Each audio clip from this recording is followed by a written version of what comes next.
The House of Representatives is finally back at work with a new speaker in charge. Conservative Republican Mike Johnson was elected yesterday, ending a 3-week struggle to replace Kevin McCarthy. He faces a busy agenda, including a potential government shutdown. Scott MacFarlane is on Capitol Hill. Scott, good morning.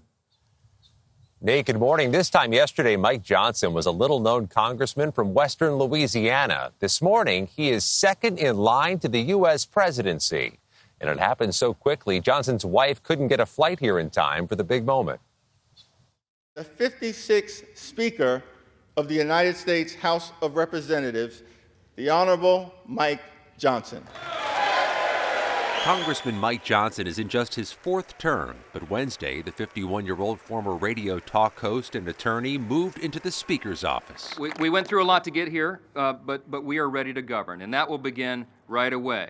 Moments after Johnson's election, the House approved a resolution denouncing the attack on Israel. But tougher votes are coming. Johnson has previously opposed more U.S. aid for Ukraine, an issue that fiercely divides Republicans. Johnson has opposed abortion rights and supports a nationwide abortion ban without exceptions. And last month, he voted against a deal cut with Democrats to keep the government open. Now Johnson faces a November 17th deadline to again avoid a shutdown. He only emerged after Congressman Tom Emmer, who voted to certify President Biden's win, dropped out amid pressure from Donald Trump. Yesterday, Trump claimed credit for Johnson's win. Nobody was thinking of Mike, and then we put out the word, and now he's the Speaker of the House. The House Johnson now leads will take part in certifying next year's presidential election. But the new Speaker backed Trump's efforts to overturn the 2020 results. He promoted debunked mail fraud and voter machine conspiracy theories. And he also recruited a majority of House Republicans to sign a legal brief supporting a lawsuit seeking to overturn the vote outcome, which was rejected by the Supreme Court. He spearheaded the legal effort, joined by more than 100 of our colleagues on the other side of the aisle, in support of a dangerous and baseless lawsuit to overturn the results. And after 3 weeks of infighting, Johnson faces the large task of uniting Republicans. There still seems to be quite a bit of bad blood inside the conference, despite this vote. This is politics. We don't pitch underhand.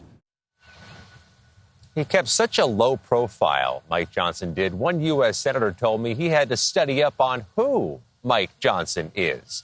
Johnson controls the same narrow majority in which any one faction of Republicans can block his priorities, and under the same rule, Vlad, in which any one member can move to oust him. All right, Scott, let's elevate his profile. What more can you tell us about the new speaker, specifically his role in trying to overturn the 2020 election? He didn't just vote to decertify the election. He had his fingerprints all over that effort, galvanizing Republicans to back that legal challenge from Texas. And here we are, more than 1,000 days since January 6th, and election denialism is still a vibrant, pivotal issue. One candidate for Speaker voted to certify the election. He couldn't get past the finish line. Mike Johnson, in his 4th term, just sped past the finish line.